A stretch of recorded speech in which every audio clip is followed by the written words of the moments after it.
Numerous online claims suggest the US has occupied Venezuela to exploit its oil reserves. These claims are frequently shared across social media platforms. They also appear in political commentary, shaping public discourse. These narratives depict Venezuela as a victim of American imperialism. Allegations include invasion and theft of Venezuela's natural resources. The core assertion is that the U.S. military presence is aimed at controlling Venezuelan oil. Historically, there has been no U.S. military occupation of Venezuela. American troops have not governed Venezuelan cities. The U.S. military has not controlled Venezuelan oil fields. The U.S. military has not administered Venezuela's political system. Claims of a U.S. military occupation are not supported by historical evidence. Venezuela has maintained its sovereignty without U.S. military governance. Throughout much of the 20th century, the U.S. and Venezuela had a steady, cooperative relationship. Venezuela served as a dependable source of oil for the United States. U.S. companies conducted operations legally within Venezuela. Oil sales generated revenue that positively impacted Venezuela's economy. Hugo Chávez's rise in the late 1990s signaled a significant political shift in Venezuela.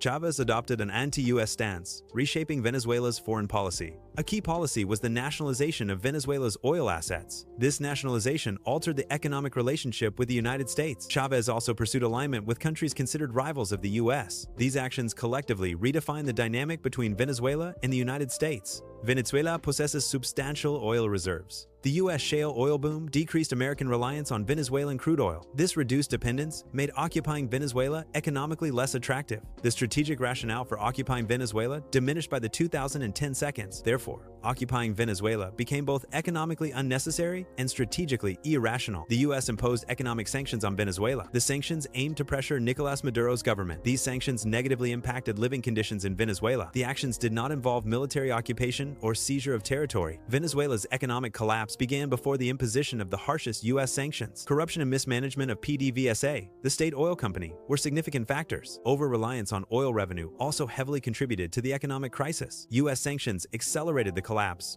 but were not its primary cause. U.S. foreign policy involved supporting Venezuelan opposition figures. Diplomatic recognition of alternative leadership is another tool used. These actions are elements of international political strategy. Such support reflects attempts to exert influence in the region. These strategies do not constitute a takeover or military occupation. The U.S. aims to shape political outcomes through diplomatic and support measures. The myth of U.S. occupation continues to circulate due to its usefulness in authoritarian narratives. Online propaganda leverages this myth for various purposes. Blaming an external enemy is a simpler strategy than addressing internal problems. Emotionally charged stories related to the myth spread faster than complex analyses.